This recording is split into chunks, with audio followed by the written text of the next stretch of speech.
Alright, so we got feminism making a cute return, but not the ones that scream my patriarchy and the rape culture everywhere they see it, but the ones that come with charts and the holy statistics.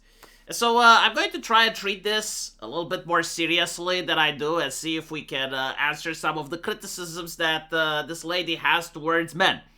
Yes, all the men everywhere, right? She put them in a box. And so the box now has been labeled. Men have no business working in gynecology, women's prisons, or women's shelters. Oh, and roughly 1 in 4 is a rapist, and she's lowballing it. So if we're talking about her dad or her son, do they fit in the statistic?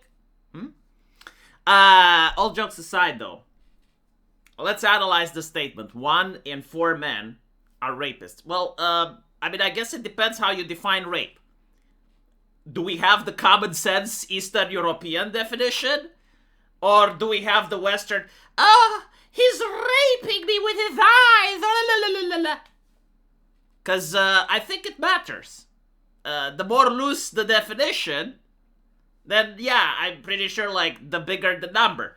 But at the same time, you will have a situation where you have a woman that's like, oh, he was raping me with his eyes, sitting next to a woman that was genuinely raped.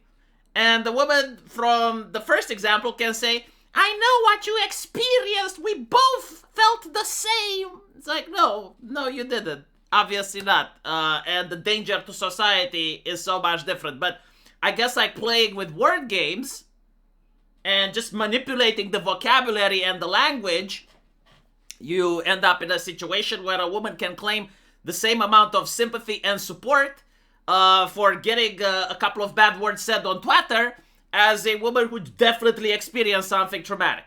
Like, no matter the hysteria or the emotionally charged language, I will never accept that wolf whistling at someone on the street is the exact same thing as human traffickers that actually do molest someone. Obviously different crimes. Now, can you change the language and make them both the same? Like they're both sexual assaults? Yes. But is a person that's doing that an actual individual that's trying to solve problems in society? Or is just someone that's trying to hype up a moral panic, moral hysteria in order to score some points on Twitter? Because here we are presented with an interesting study. A computer-assisted self-interviews. I mean, if it's computer-assisted and self-interviews, I mean, this is already the word of God.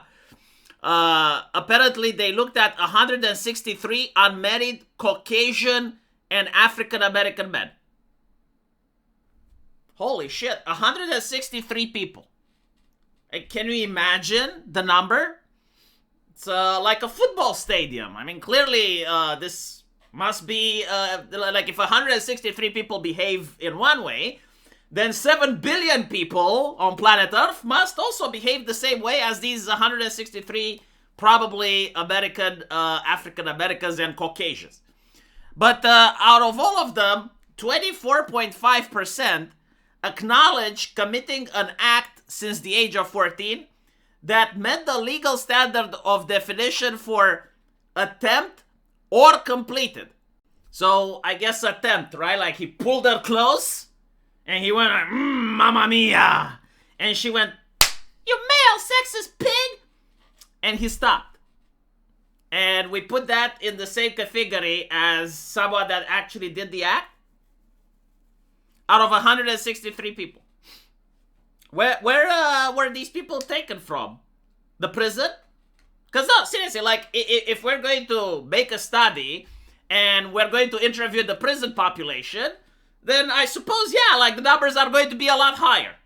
It's not acceptable or excusable, heaven forbid, but if you're going to find problems that exist in only one area and then apply solutions to the wide society, aka outside that area, I don't think you're actually going to solve the problem, right? So, like, this study is absolutely garbage. Like, first of all, the number of people, way too small. The number of definitions, as we saw, are interchangeable. Like, they don't separate them into different groups. And more importantly, like, we don't know where these people come from. Like, the prison, the rural area, the ghetto, Microsoft, Hollywood, right? But also, I want you to understand something else that they're doing. Let's talk a little bit about morality, right? Is stealing wrong? I think like most people will say yes, right? Should we put thieves in prisons? Like, obviously, yeah, like no one wants to live next to thieves. Okay, now let's ask people, have you in your life ever took something that's not yours since the age of 14? I mean, most people probably have, right? Like they found $10 on the ground, they picked them up. They found a pencil that wasn't theirs, but they really needed to write something, and so like they took the pencil, right? Like most people have pirated something, I assume. And so they answer yes, and it's like, oh my goodness, look, society, 95% criminals, 95% thieves, look, statistics, data. Secondly, it feels interesting that we never get the statistics for women. Like, how many men do women rape? I want to see those 163 women being asked this question. How many women rape other women, for instance? Do you notice that this is never something that comes up? Usually, hardcore feminists would say that this can't be done. Like, they lack the ability to do it. And I disagree. There are many men that, for instance, have a girlfriend, and maybe they don't want to have sexual relationship with someone else. There was a case in Romania where a taxi driver, which had a wife, has led a woman to her home, and she said that she doesn't have the money to pay him and asked him to come up. She was an elderly woman and tried to hit on him. I think she was like 45. The guy was like 20 or something. He told her no, like he's not interested, and she came up with a knife. Right? Like, how many women are like that? Also, it's important to point out that, some men may actually do get molested by women, but then because they're ashamed, or not necessarily because they're ashamed, but because, like, they will not want to see themselves as victims, don't want their wife or their girlfriend to find out, don't want people laughing or mocking them, they never report it. And if you think it doesn't happen, just Google school teacher, right? Like female school teacher, rape students. And you will see like a plethora of cases, right? What is the statistics for them? Because I'm genuinely curious, like I want to see. But feminists would often say, no, that's fine. Is it though? Like, is it fine if you have a son and he goes to a party and maybe a woman drugs him or makes him drunk, and then she gets impregnated with his child, and now your son has to pay child support? Like, is that really fun? Or when we talk about sex, we only think about the pleasure and none of the other consequences? Because again, I was to law school and I saw many cases where, yes, like women, they actually did impregnate themselves. Like, they poked holes in the condom. They took advantage of the man while he was drunk. Like, they literally, like, they admitted, yes, like, they got him drunk. Or women that physically overpower men. I mean, they exist, right? We shouldn't pretend that that's not the case. Like, there are, there was in America, like, an actual morbidly obese woman that did a guy in the subway, and no one did anything, and it was in the news. And so, again, like, comparing it to what?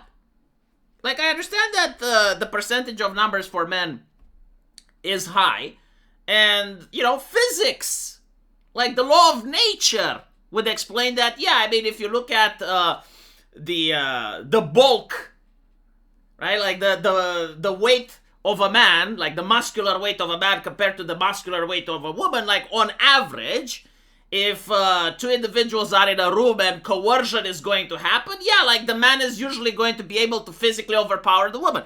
But that's on average. That's not for every single case.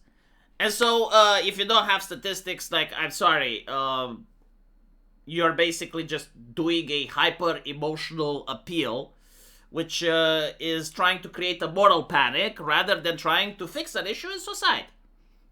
If you're genuinely worried about rape, then promote the Second Amendment.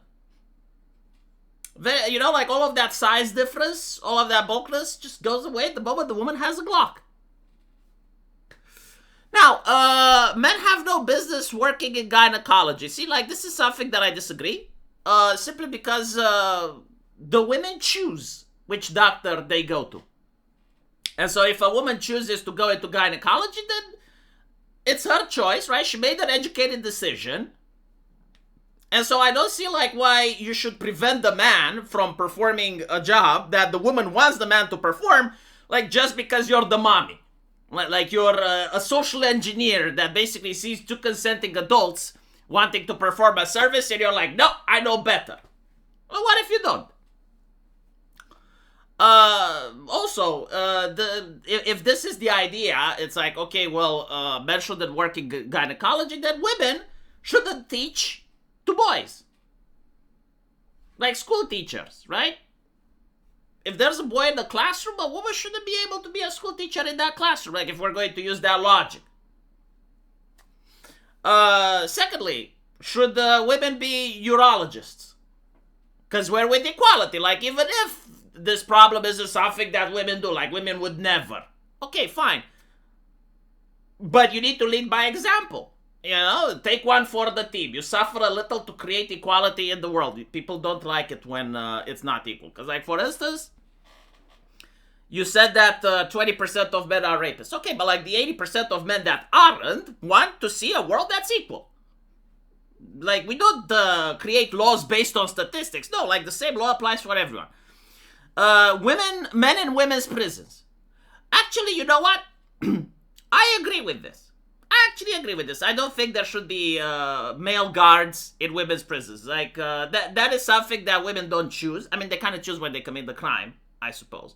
But you can also be a woman that, gets into a car crash, like runs over someone by mistake, and you end up in a prison. Like, that can happen to everyone. And so, yeah. But here's the question. Do you have enough women in order to staff the female guards in a women's prison? Like, what do you do if there's a shortage? Like, I don't know about you, but, like, I'm not interested in becoming a prison guard, for instance, right?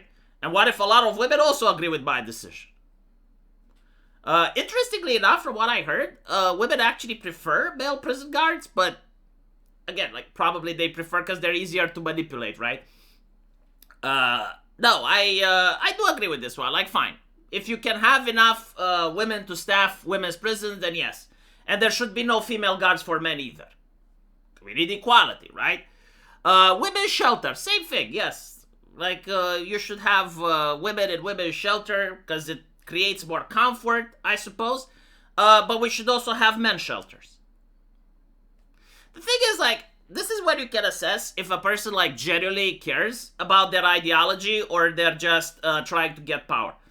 If the person actually agrees with you and they're saying, like, yeah, sure, like, there shouldn't be any female prison guards in male prisons, there shouldn't be any female teachers with young boys, there shouldn't be any female urologists, right?